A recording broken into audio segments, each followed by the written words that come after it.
नमस्कार दोस्तों, स्वागत करती हूँ आप लोगों का इस वीडियो में। आज की स्टोरी है जो होता है अच्छे के लिए होता है। तो चलिए शुरू करते हैं मेरे साथ इस स्टोरी को।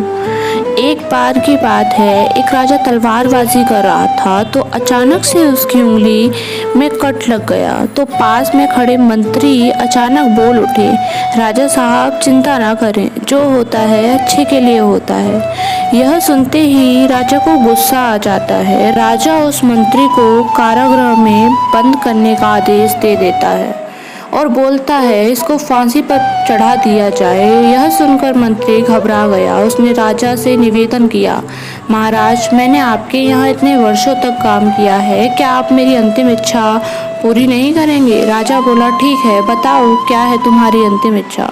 मंत्री बोला, कृपया मुझे 10 दिन का समय दीजिए, उसके बाद आप मुझे जो चाहे वो सजा दीजिए। राजा ने उसकी अंतिम इच्छा मान ली। राजा दूसरे दिन अपने सैनिकों के साथ जंगल में शिकार पर निकला। जंगल के बीच में राजा अपने सैनिकों से बिछड़ गए और रास्ता भटक गए। रास्ता ढूंढते हुए राजा वनवासियों के बीच पहुंच गए, जो बलि देने के लिए किसी को ढूंढ रहे थे। वनवासियों ने राजा को पकड़ लिया और वन की देवी को बलि देने के लिए ले गए।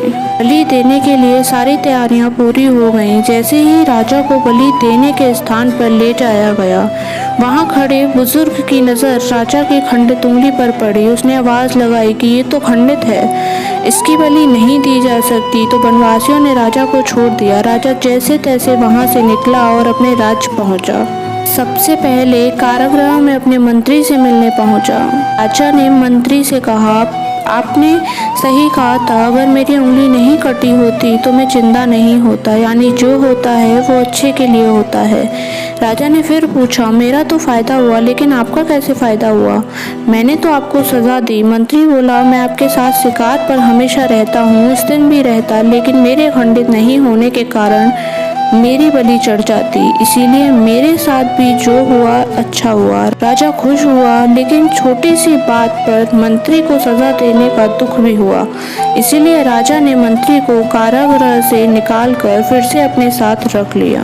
दोस्तों, अपने जीवन में भी बहुत से उतार चढ़ाव आते रहते हैं।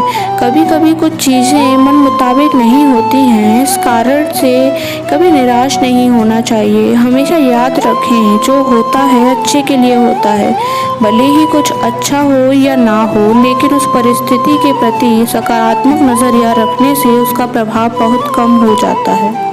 और आप लोगों को ये स्टोरी कैसी लगी मुझे कमेंट के माध्यम से ज़रूर बताएं। धन्यवाद।